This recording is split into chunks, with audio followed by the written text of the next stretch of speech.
ક્યારેક એક નાની શંકા પણ મોટા ગુનાઓનો પર્દાફાશ કરવામાં મદદ કરે છે। આવું જ કંઈક બન્યું છે અરવલ્લીમાં, જ્યાં શામળાજી બોર્ડર પર ફરજ બજાવતા પોલીસ કર્મીને એક બાઇક સવારની વર્તણૂક શંકાસ્પદ લાગી અને થોડીક વધારે તપાસ કરી તો એક લૂંટના ગુનાનો આખો ભેદ ઉકેલાઈ ગયો અને સાથે જ અનેક ગુનાના આરોપીને પોલીસે દબોચી લીધો।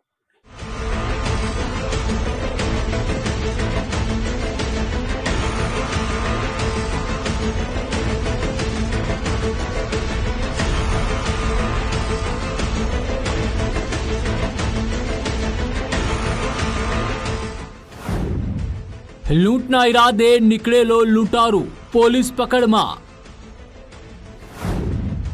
મોટી લૂંટને અંજામ આપવાનો હતો મનસૂબો। 3 દેશી કટ્ટા અને 18 કારતૂસ સાથે ઝડપાયો શખ્સ।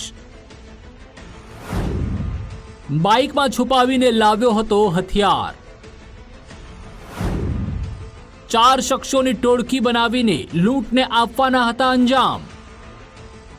પોલીસ જાપ્તામાં રહેલા આ શખ્સને જુઓ। આ શખ્સને શામળાજી પોલીસે દબોચ્યો છે। આ શખ્સનું નામ વિરેન્દ્ર કુમાર ચંદરપાલ ખટીક। વિગતવાર વાત કરીએ તો આરોપી વિરેન્દ્ર પોતાના બાઇક પર શામળાજી ચેકપોસ્ટ પરથી પસાર થઈ રહ્યો હતો। પોલીસને શંકા જતા તેને રોકવામાં આવ્યો હતો। આરોપીની વર્તણૂક અસામાન્ય લાગી હતી, જેથી પોલીસે તેના બાઇકની તપાસ કરી। આરોપીના બાઇકમાં સીટ નીચે એક ખાનું હતું, જેમાં આરોપીએ હથિયાર છુપાવીને રાખ્યા હતા। કાલે શામળાજી ચેકપોસ્ટ ખાતે અમારી ટીમ, શામળાજી પોલીસ સ્ટેશનની ટીમ રેગ્યુલર 31 ડિસેમ્બરના કામગીરીમાં ચેકિંગમાં હતી। એ દરમિયાન એક શંકાસ્પદ બાઇક પોલીસને ધ્યાને આવેલું। વધારે ડીપમાં પૂછપરછ કરતા એણે ગોળ ગોળ જવાબ આપ્યા હતા, એટલે એને કારણે થઈને આખું બાઇક ચેક કરતા એ બાઇક સવાર જે હતો વિરેન્દ્ર કરીને, એ ઉત્તર પ્રદેશના ફરુખાબાદથી બાઇક લઈ અને 2 દિવસ પહેલા નીકળેલો અને લૂંટના ઈરાદે અમદાવાદની આજુબાજુ અથવા અમદાવાદ સિટીમાં ક્યાંય લૂંટ કરવાના ઈરાદે એ 4 લોકો એક સાથે નીકળેલા।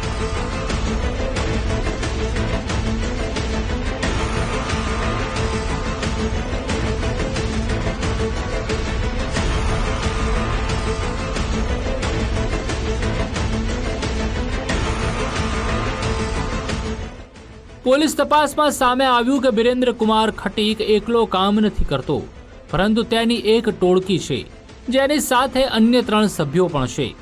હાલ તો પોલીસે આ મામલે સઘન તપાસ આરંભી છે।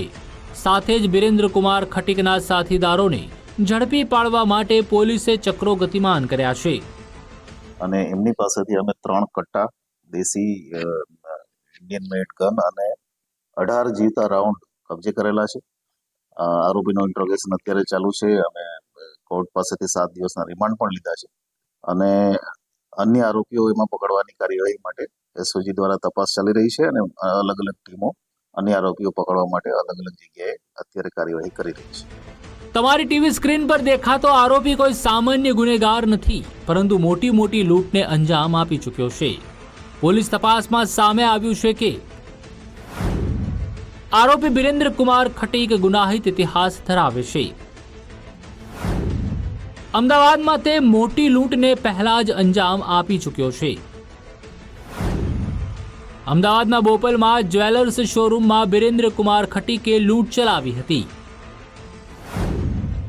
બોપલની લૂંટમાં વિરેન્દ્ર કુમારે મહત્વની ભૂમિકા નિભાવી હતી। વિરેન્દ્ર કુમાર અને તેઓના સાથીઓએ મળીને બોપલમાં 73 લાખની લૂંટ કરી હતી।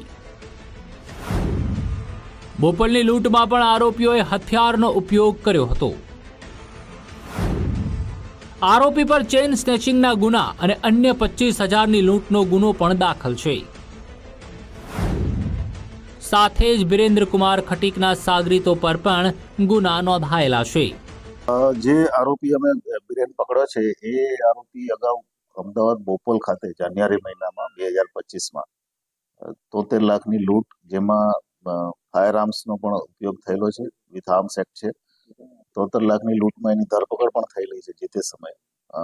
એ ઉપરાંત અમદાવાદમાં જ ચેઇન સ્નેચિંગમાં એ સામેલ છે। એની સાથેના જે અન્ય લોકો છે એ લોકો પણ અન્ય અલગ અલગ જગ્યાએ ગુનાઓમાં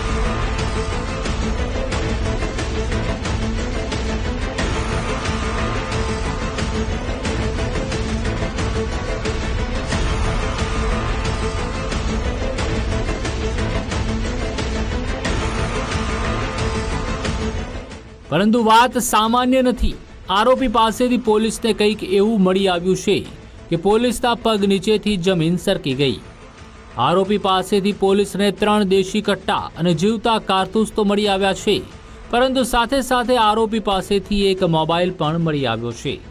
આ મોબાઈલની અંદરથી પોલીસને અમદાવાદની કેટલીક જગ્યાના ફોટા અને લોકેશન મળી આવ્યા છે.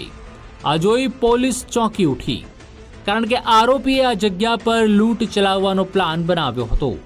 આ જે બંદૂકો મળી છે એમાં સીટ નીચે એણે જ્યાં પાના પકડ રાખવાની જગ્યા હોય ત્યાં આ બધી વસ્તુઓ સંતાડેલી. વધારે અગત્યનું એ છે કે આ જે વ્યક્તિ છે એ વ્યક્તિ લાઈવ રાઉન્ડ સાથે નીકળેલો અને કદાચ ઓપરેશન 2-3 દિવસમાં જ, કેમ કે એના મોબાઈલમાંથી ઘણા બધા ઇમ્પોર્ટન્ટ સ્ટ્રેટેજિક જે અમદાવાદના લોકેશન છે કોમર્શિયલ એસ્ટાબ્લિશમેન્ટના, એના લોકેશન અને એના ફોટા અમને મળ્યા છે. એટલે આગળની કાર્યવાહી એ દિશામાં અમારી ચાલે. આરોપી ઉત્તર પ્રદેશથી હથિયાર લઈને ગુજરાતમાં દાખલ થયો હતો. નવાઈની વાત તો એ છે કે આરોપી ઉત્તર પ્રદેશથી જ બાઇક લઈને નીકળ્યો હતો. પોલીસની પ્રાથમિક તપાસમાં સામે આવ્યું છે કે આરોપી અને તેની ટોળકી મળીને મોટી લૂંટનો પ્લાન બનાવી રહ્યા હતા, પરંતુ પોલીસની સતર્કતાને પગલે આરોપીઓના પ્લાન પર પાણી ફરી વળ્યું છે. વિપુલ રાણા, ગુજરાત ફર્સ્ટ, અરવલ્લી.